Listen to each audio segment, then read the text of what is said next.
dati rin akong nurse. Na ako ay nasa retrieval. Well, theater, retrieval. I've been everywhere anyway. And then, alam mo yung pagka nagsimula ng something ang iyong family, you need to get involved anyway. And at that point, siguro yun na isa sa mga, ang tagal kong nag-isip, siguro mga 6 months. Nag-part-time pa ako for a bit to think about it. Ang mahirap talaga yung mag-change ka ng career.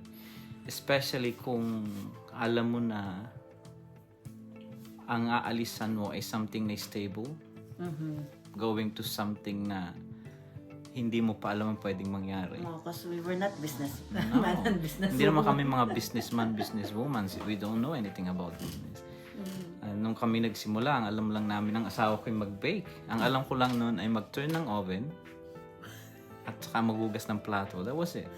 So, yung asawa ko ang aking main chef, ang aking teacher, what else? Ang aking instructor. Everything. Ngayon lang ako nakakapag-bake ng pako konti. But back then, ay zero talaga. So, yun ang isang challenge. Mag-switch doon nang hindi mo alam ang mangyayari. So, yun ang isang challenge ko ng panahon. Pero I think mag-i-evolve ka once... Ang isa pang tanong ng mga tao ng panahon yan ay bakit sigurado na ba kayo na kayo ay mag-move into something na hindi kayo sigurado? Parang ganyan.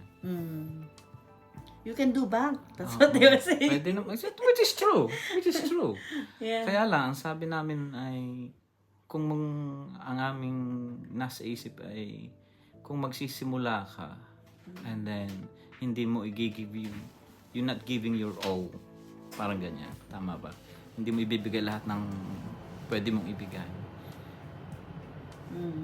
Tapos iisipin mo na ay may babalikan ako. Para bang you're going to go somewhere but the back of your mind parang ay pwede naman akong may fallback naman ako. Parang ang dating ay nagsisimula ka pa lang, ibibigay mo, pero may doubt ka na kaagad. Parang gano'n na nasa isip ko. Sabi, well, you're doubting yourself already then. Parang gano'n. So, kailangan ay full-hearted. kailangan talagang ibibigay mo yung parang ganyan. Yun, doon kami na, sige, we gave it all. Magpupurso tayo diyan kung ano man yan. Kung anong kalabasan yan, bahala na si Batman. Parang ganyan. Yeah. And that's another thing in this company. We don't say problem. We're trying to say challenge. Because these are challenges. It sounds more positive in the long run, and we don't want to keep being negative. Otherwise, it will take a tank into our, our motivations in the company. So, yeah, it's a good thing that we're doing that instead. More positive-ish name. Yeah.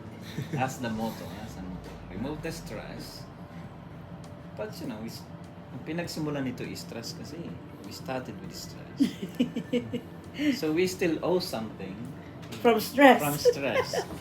But because the stress is, we have a bitter relationship with the stress, and it wasn't good relationship. We're trying to, we're not forgetting it. It's just, It's like a blessing in the- disguise. yeah, but-